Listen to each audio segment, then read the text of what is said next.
The world had a funny way of kicking you when you were down. For me, it wasn't a kick, it was a full-blown demolition. It started with a misplaced phone. My wife, Sarah, had left hers on the kitchen counter, and it buzzed with a message from Mark W., my boss.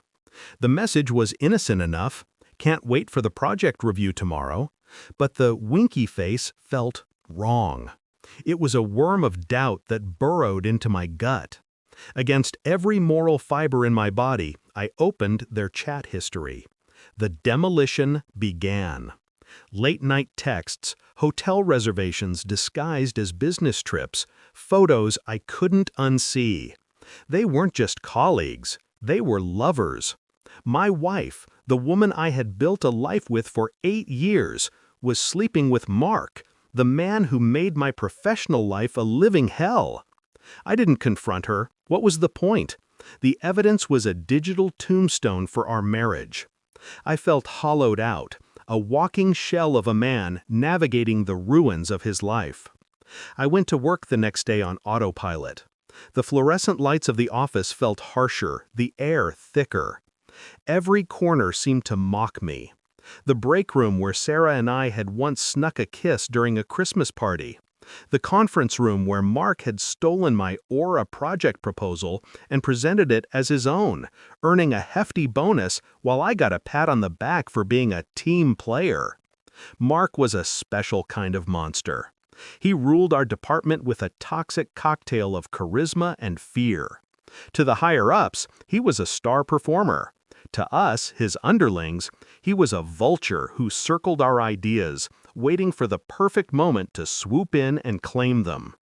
He'd belittle you in front of colleagues, then pull you aside and tell you it was tough love to build character. He'd promise promotions he never delivered and pile on work until you were drowning, all while taking credit for your sleepless nights. And now I knew he hadn't just stolen my career aspirations, he'd stolen my wife. The morning meeting was brutal. Mark, oozing his usual smug confidence, paraded my stolen Aura project slides as his quarterly triumph. He kept making eye contact with me, a predatory glint in his eyes, as if daring me to speak up. I just stared at my notepad, my knuckles white as I gripped my pen. I felt a pressure building in my chest, a scream trapped behind my teeth. "Excellent work as always, Mark," our director said. Mark smirked.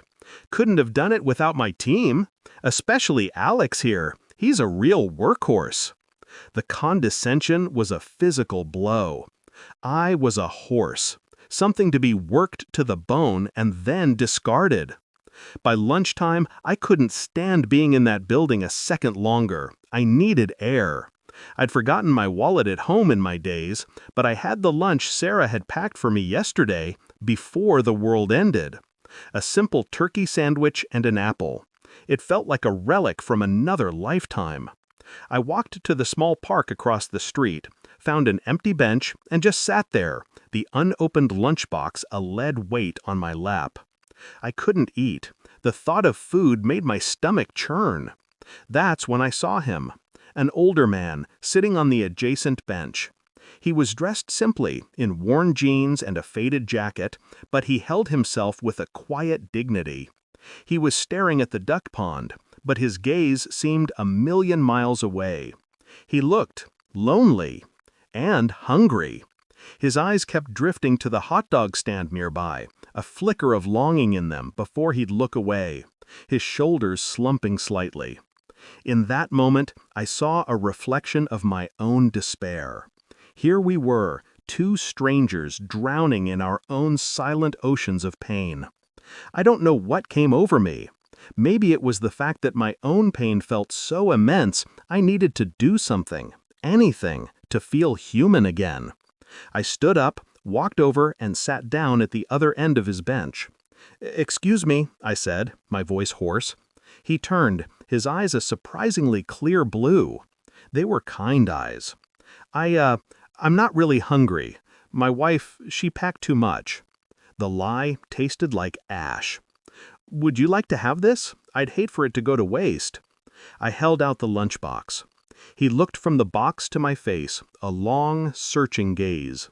He saw the cracks in my composure, the raw grief I was trying so desperately to hide. "Are you sure, son?" he asked, his voice gentle. "You look like you could use it more than me." A dam inside me broke. I just nodded, unable to speak, and pushed the lunchbox into his hands. He opened it, looked at the simple sandwich, and then back at me. "Thank you," he said softly. He broke the sandwich in half.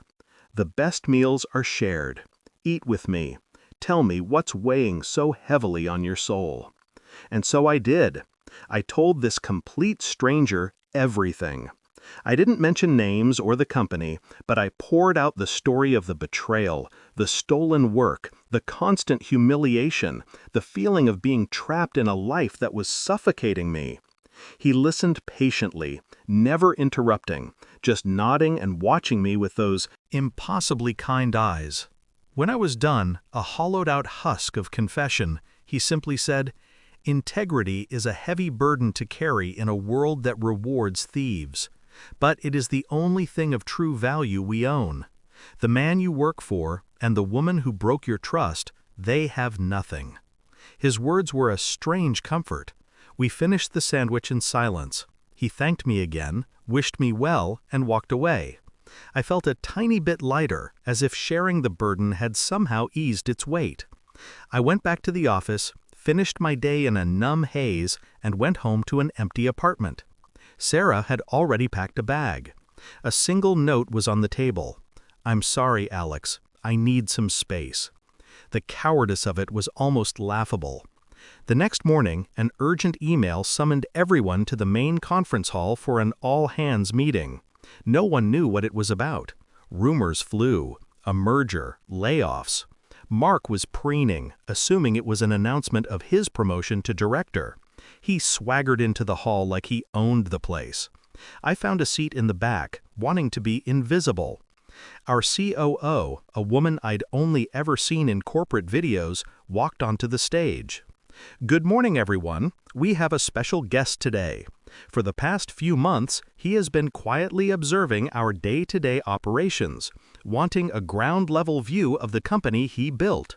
Please welcome our founder and CEO, Mr. Arthur Harrison."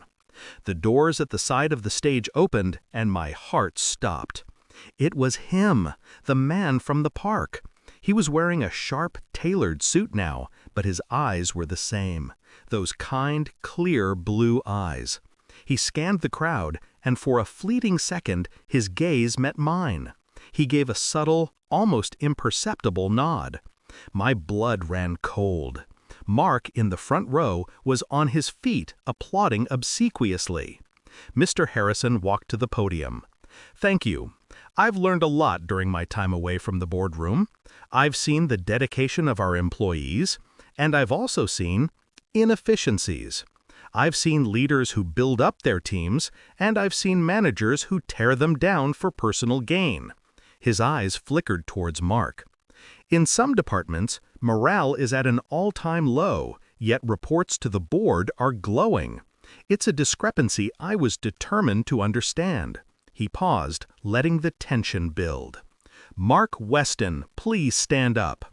Mark stood, a confused but proud smile on his face, expecting praise. "Mark, you've delivered impressive results on the Aura project," Mr. Harrison said, his voice dangerously calm. "Truly remarkable." Then his tone hardened. "It's a shame none of it was your work." The smile vanished from Mark's face. Gasps rippled through the hall. "I have here a sworn statement from a former team member you fired 2 years ago, detailing how you stole his work, and a digital forensic report showing the original Aura project files were created on Alex Peterson's computer." He looked directly at me. The entire room turned to stare.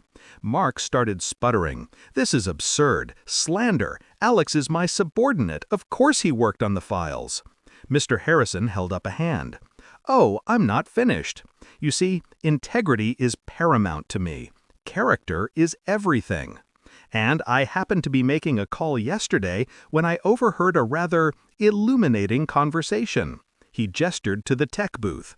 A phone call recording began to play over the speakers. It was Mark's voice, slick and arrogant.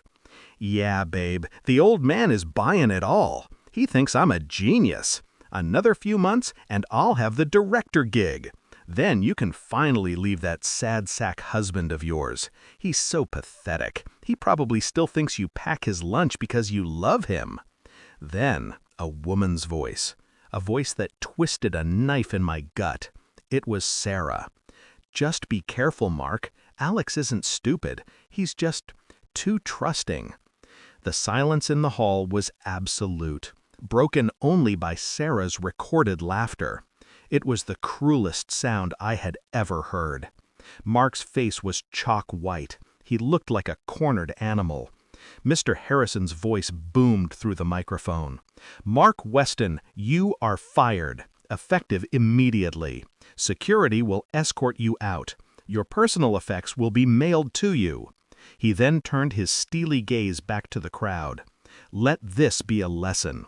We are a company of builders, not thieves. We reward hard work, not deception. Character is not optional here." Security guards came and took a stunned, silent Mark by the arms. As they led him past me, our eyes met. There was no remorse in them, only pure, unadulterated hatred. I felt nothing but a profound, empty pity for him. After the meeting, Mr. Harrison asked to see me in his office. He poured 2 cups of coffee and handed one to me. "Alex," he said, his voice back to the gentle tone from the park, "I am sorry for the public nature of that, but cancer must be cut out swiftly and completely. Your wife, I am truly sorry." I just nodded, still processing. "That lunch you shared with me," he continued, "that was the most honest meal I've had in 20 years. You showed kindness when your own world was collapsing. That's character. That's who I want leading my teams." He slid a folder across the desk. "The director position for your department is now open. The job is yours if you want it." I walked out of that building a different man. I had lost a wife, but I had found my self-respect. The life I knew was demolished, but on the ruins, I finally had a foundation to build something new, something honest, something my own.